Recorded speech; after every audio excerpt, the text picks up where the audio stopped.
बिस्मिल्लाहिर्रहमानिर्रहीम, अस्सलाम वालेकुम। एक मरतबा फिर साद ज़ाहिद आपकी खिदमत में हाजिर है एक नए प्रोग्राम के साथ। और नाज़रीन, आज हम मौजूद हैं नासिर स्टेट में और ये गुलशन रावी जो आपका टोटल पेट्रोल पंप है उसके बिल्कुल बैक साइड पे मौजूद है। और हमारे साथ मौजूद हैं नासिर इस्माइल साहब जो यहाँ पर काम कर रहे हैं, असर दराज से काम कर रहे हैं। क्या मामला हैं प्रॉपर्टी के ऊपर, उनसे जाने की कोशिश करते हैं। अस्सलाम वालेकुम नासिर साहब। वालेकुम सर नासिर साहब कैसे हैं जी आप? शुक्र अल्लाह का। रब कैसे चल रहे हैं, क्या हालात वाक़यात हैं काम के हवाले से, ज़रा हमारे साथ शेयर कीजिएगा।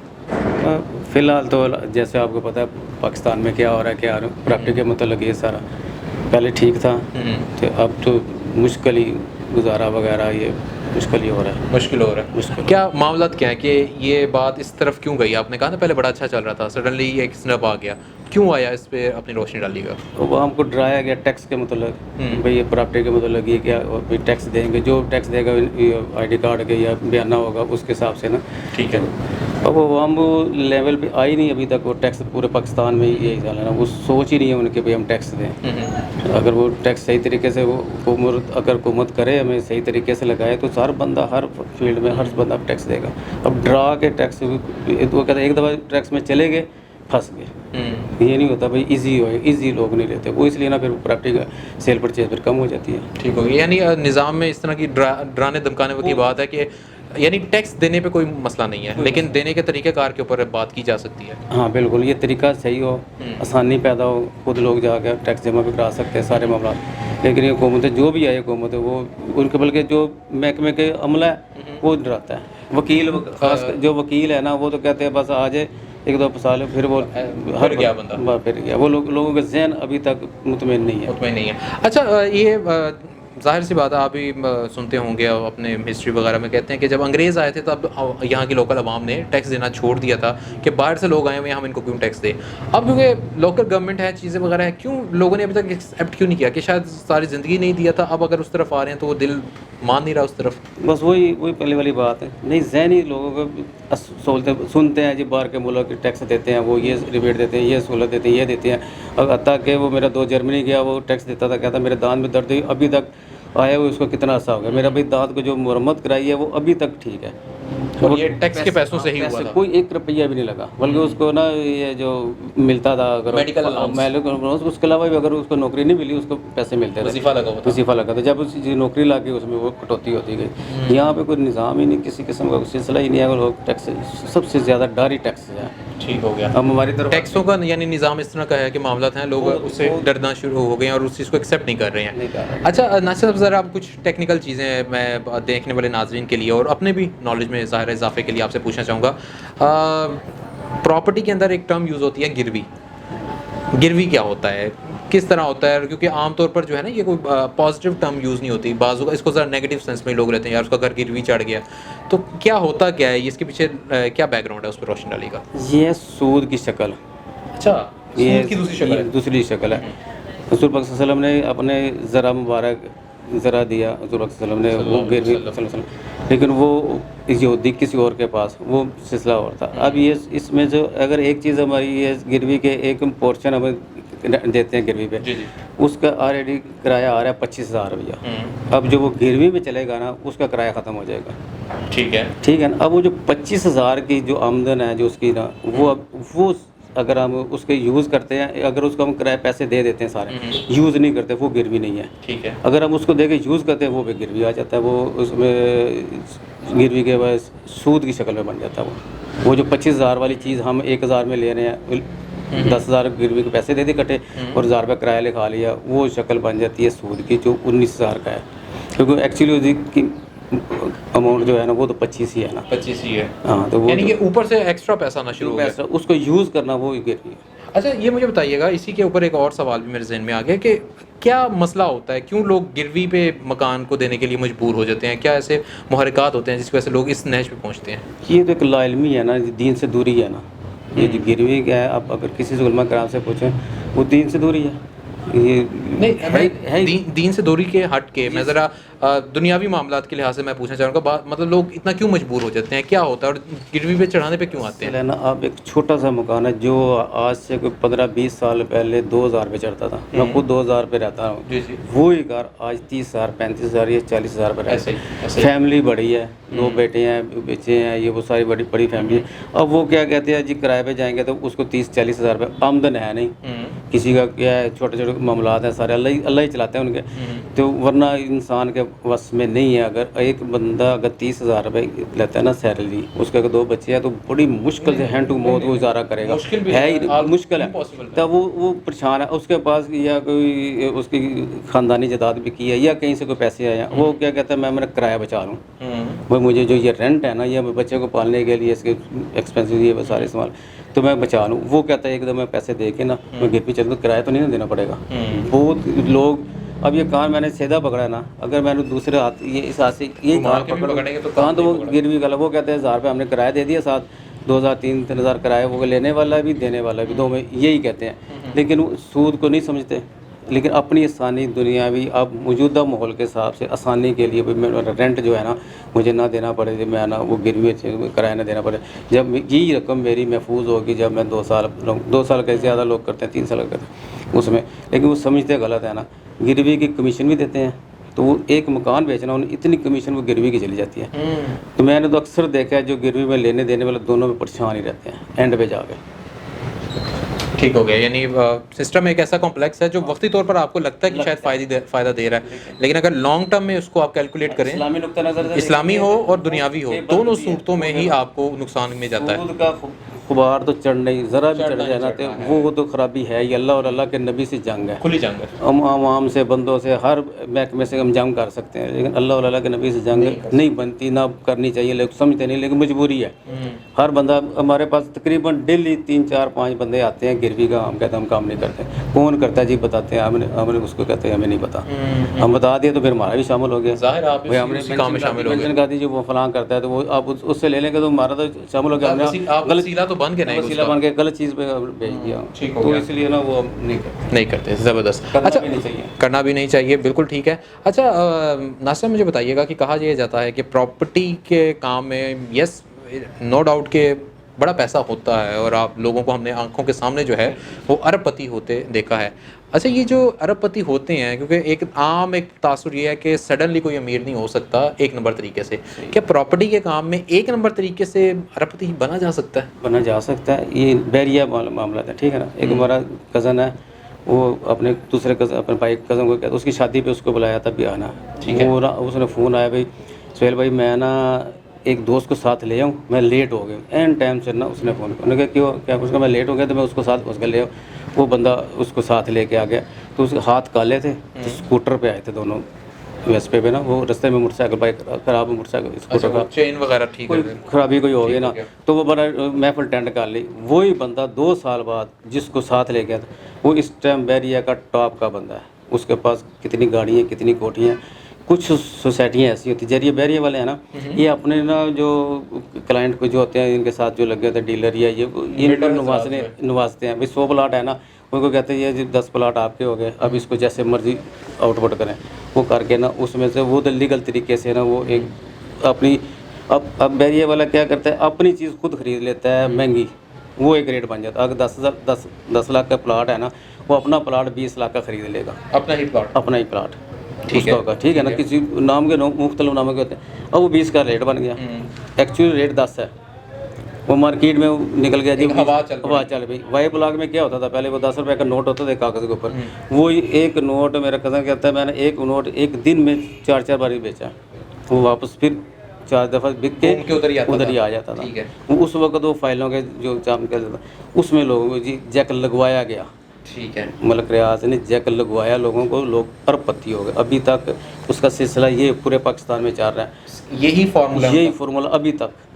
अब जरदारी के साथ मिल गई या किसी जो वो जिससे वो पीक पे बंदों के साथ उनकी ज़मीन उन्होंने ले ली, वो जैक लगा, उस एक तरीका है, उसका एक तरीका है, लेकिन वो तरीका ठीक भी है, वो वहाँ पे जैक लग जाते लोगों में अरबपति हो जाते हैं। यानी ये किस्मत का बड़ा डिपेंड करता है। बाकी जो ये कुछ स्कीमें हैं जो ये इधर शरकपुर रोड हो गया, ये फिक्स ले ली, ऐसे देखते कि लोगों ने वो एडवर्टाइजमेंट देख के कर के लोगों को सहूलतें नहीं मिलती, हुकूमत कहती है इसको कैंसिल कर दी, ऐसे सहूलतें नहीं दी, बीच में सड़कें बिजली पानी गैस दे हुकूमत का वो मांगते हैं, तो उन वो लोगों को वही कोई कैंसिल भी हो जाती हैं स्कीमें, तो वो लोग फंसे हुए हैं अभी तक। शरकपुर रोड कितनी स्कीमें हैं जो अभी तक रेट बढ़े नहीं है और जिनके 2 लाख जो है अभी तक हुआ ही नहीं, 2.5 लाख 3 लाख है। अगर राइवर रोड चले जाएं या कहीं और चले जाए जो सही तरीके से आ रहे हैं तो उनको 15 लाख 12 लाख चाहिए, 12 लाख रुपए मरले पे रेट पहुंचा हुआ है।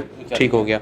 अच्छा नहीं सब एक और एक टेक्निकल क्वेश्चन मेरा आपसे, फॉर सपोज ये जिस तरह हम बैठे हुए हैं गुलशन रावी के बिल्कुल स्टार्ट पे, और ये पीछे समनाबाद जाएं तो एक LOS रोड निकाला जो सीधा आगे फिरोजपुर रोड पे खुलता है, वो रोड बिल्कुल एक आम नाला था, उस पर काम हुआ, उस पर एक सड़क बनी है, वो पूरी कमर्शलाइज हो गई है और माशाल्लाह बड़ी ज़बरदस्त वो बिल्ड हो चुकी है। यहाँ पर लोग बाज़-औक़ात होता ही है कि अपने ताल्लुकात की बुनियाद पर पहले पता कर लेते हैं कि यार इस लैंड के करीब से ये चीज़ प्रोजेक्ट गुजरने वाला है ये, तो वो सस्ते दामों ख़रीद लेते हैं और जब वो लैंड महंगी होती है तो महंगे बेचते भी हैं। ये कानूनी तौर पर तो खैर उन्होंने करप्शन नहीं की, लेकिन एक इखलाकी करप्शन है। आप इस करप्शन के हवाले से क्या ख्याल कर रखते हैं? क्या ये होनी चाहिए या ये ठीक है अगर होता भी है, या इस हवाले से बाकायदा कोई कानून होना चाहिए जो इस चीज़ को रोके? कानून तो नहीं इसमें चल सकता क्योंकि बेचने वाले को अपनी ज़रूरत है, वो बेचता है, क्यों बेचता है? कोई अपने ख़ानदानी होते हैं, रास्तों के चक्कर होते हैं, कोई वैसे इसको कोई लालच नहीं पता होता, लाइलमी में बेच देता है, उनको नहीं पता होता भाई ये सड़क बननी है। जो एक्टिव बंदे हैं उन्होंने को पता चल गया भाई ये सड़क बननी है, वो उस लेवल पे जाके अगर 10 लाख रुपये मरला है वो 12 लाख लगा देंगे, तो वो हमारा 2 लाख मरला बढ़ गया तो चलो हम दे कोई और बाहर निकल जाएंगे। क्योंकि अब ट्रेंड ये बन गया ना, गाड़ियाँ हर घर में, बैंकों ने गाड़ियाँ दे दी, लीज पे दे दी, वो गाड़ी भी इधर जगह नहीं है, कोई मसला कई मसला है, तो स्कूल अच्छे नहीं होते कई इलाके में, तो वो कहते हैं बाहर स्कीम में चले जाते हैं, खुली सड़कों में खुले माहौल, ये वो इसलिए कोई बेच के चले जाते हैं। जो खरीदार है फिर ज़ाहिर है उसको पैसा लगाया उसने कमाना ही कमाना। लेकिन यानी देखिए ना बात फिर नासिर वहीं रह गई कि ये इखलाकी तो करप्शन हुई ना कि आपने अपने ताल्लुकात को इस्तेमाल करते हुए चीज़ें निकलवा ली और उसको अब आप महंगे दामों बेच रहे हैं, तो वो तो एक कारोबार कर रहे हैं ना।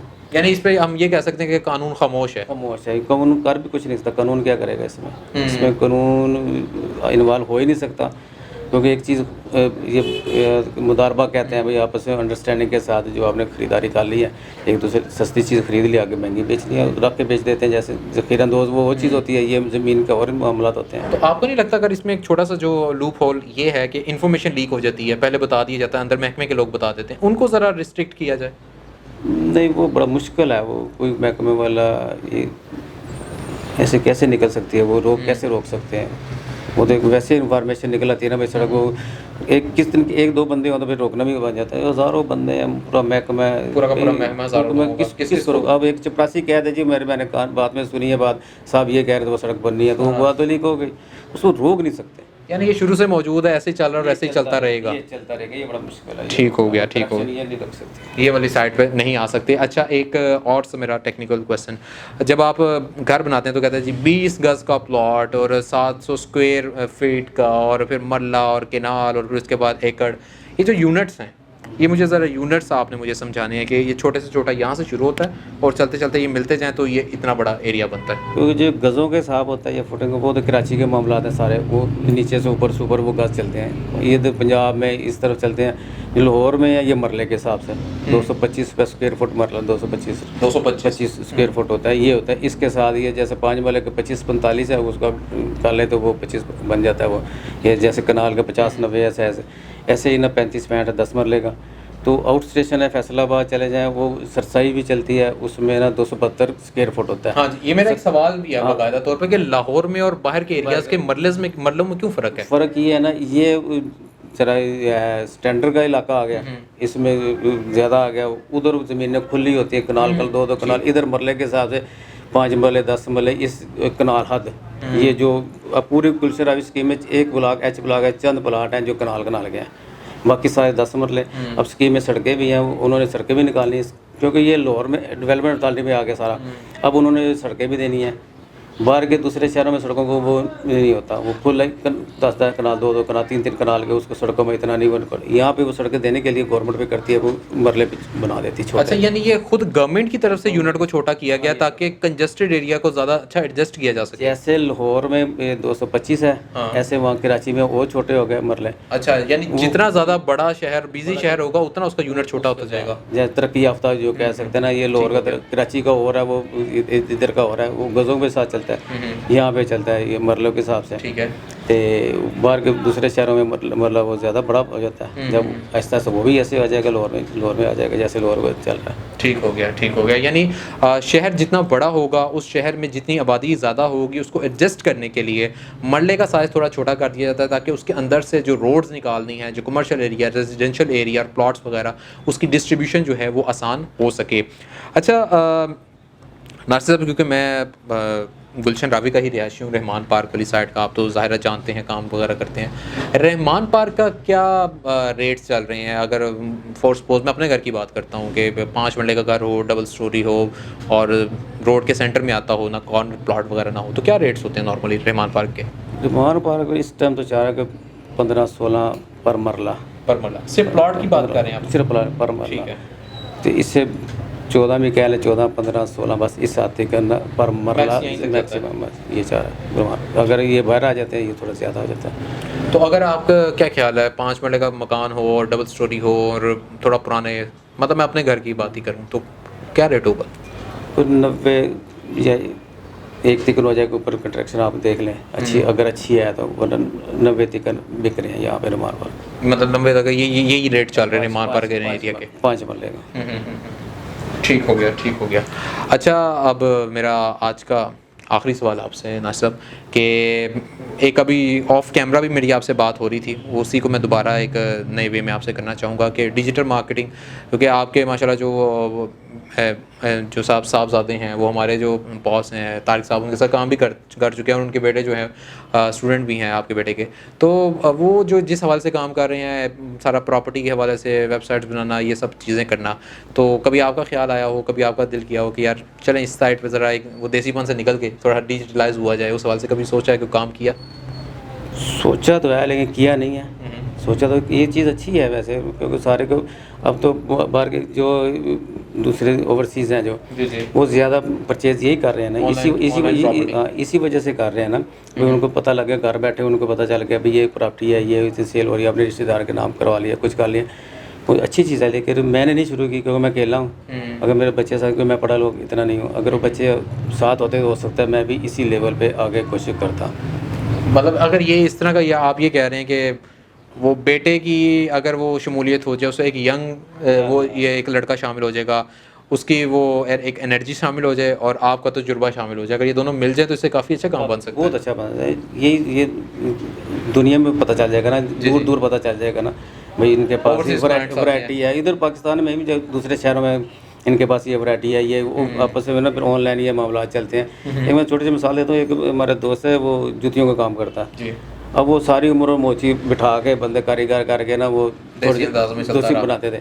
अब उनके बच्चे पढ़ के उन्होंने बच्चों को पढ़ाया, एक बच्चा इटली चला गया पढ़ने इसी से, अब वो इटली से वो परचेज करके लाएगा मशीन है, अब वो वही मोची एक दिन में अगर जोड़े 10, 20, 50 बनाता है तो वो 100 भी बनाता है ना 4 दिन में, तो 1 घंटे में वो 100 जोड़े वैसे निकल आते हैं ना वो मशीनों के साथ। तो वो एक ये पढ़ाई और ये जो मीडिया और ये जो देखे हैं ना, ये बड़े अच्छे हैं, ये तरक्की के लिए वो एक चीज़ नई चीज़ आ जाती है तो वो उससे ना अब ये तरक्की और जा जाती है, ज़्यादा वो सेल ज़्यादा बढ़ गई, सेल ज़्यादा हो गई तो फिर वो और नई जिद्दत आ गई है, वो पुराना स्टाइल ख़त्म हो गया। फिर हम एक बंदा मोची या कोई भी कारोबार हो वो लगा हुआ वो थोड़ा क्वांटिटी होगी, तो इस मामले में वो ज़रा मशीनें आगे बाहर के मुल्क से कोई चीज़ें परचेज वो स्पीड ज़्यादा हो जाती है, वही काम ज़्यादा हो जाता है। यानी कम वक्त में बंदा ज़्यादा काम ले सकता है उनसे, ये ज़्यादा मिलने वाले ही है। हमारी इंजीनियर शेख बरादरी का तलक है, वो ये जो जैकटें बनती हैं तो पहले ये बनती थी आम से नहीं बनता, अब वो इटली से दूसरी मशीनें आई हुई हैं। मेरा कज़न है वो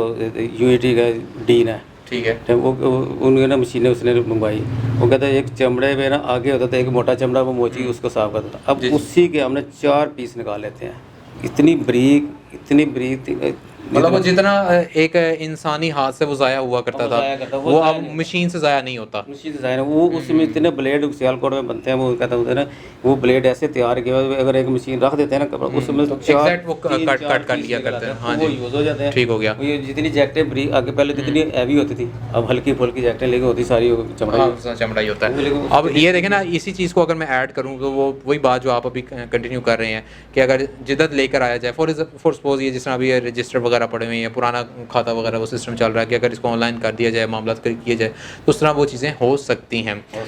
तो नासिर साहब बड़ी सेर हासिल गुफ्तगू हुई आपके साथ सर, वंस अगेन आपका बहुत बहुत शुक्रिया। और लाजमी तौर पर अगर नेक्स्ट भी कभी आपसे रहनुमाई हासिल करनी हुई हम आपकी खिदमत में हाजिर होंगे और आपसे रहनुमाई हासिल करते रहेंगे। सो व्यूवर्स, आज के लिए इतना ही। अपने मेज़बान साद ज़ाहिद और हमारे मेहमान जनाब नासिर इस्माइल साहब, हम दोनों को इजाज़त दीजिएगा। इंशाल्लाह अगले प्रोग्राम में एक नई जगह के साथ, एक नई डीलर डेवलपर और बिल्डर के साथ आपकी खिदमत में हाजिर होंगे। अपना बहुत सारा ख्याल रखिएगा। अल्लाह हाफ़िज़।